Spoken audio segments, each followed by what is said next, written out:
Hi, in today's tutorial I'm going to show you how to open a case on Etsy website. So first of all, of course, all you need to do, just go and open the browser that you're going to use to follow this tutorial steps with. So of course, here in my case I'm actually using Brave, but of course in your case you can use any other browser, could be possibly working for you.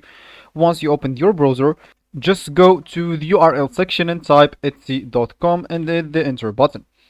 That will take you into this page, and if you are logged in into your account, you'll find a welcome back sentence with your name here. And of course, if you are not logged in into your account, you'll find at the top right corner a sign in option. If you click on it, you'll be able to log in into your account or even to create your account if you don't have one.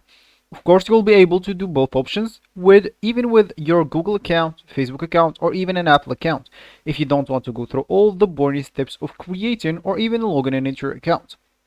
Once you did one of the options, you will find yourself here with this home or with this main page, and of course with the welcome back sentence. And as we said in the beginning of the video, we would like to open a case on Etsy website. So first of all, of course, all we need to do after we found ourselves here, just go and click at our account or your account at the top right corner, then click at purchases and reviews. Of course, once you click that, it will open a new tab for me, and here you'll find the items or the things that you already bought, or the items that you or the purchases that you already bought.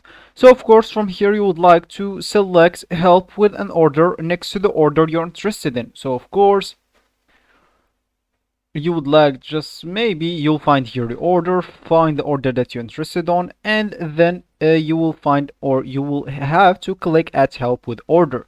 Of course, if you already have some cases, you will find that here at this option of cases. For me, I have 0 cases, but of course if you select, you would like to select, as I said, sell need help question mark. Just select it from the order you would like to open a case with, and of course then select yes, I want to open a case. Then choose the reason or your reason for opening a case and select next, and of course provide the supporting details for your case and then submit your case. So this will be actually for this tutorial. I hope you like it. Thank you guys for watching, and goodbye.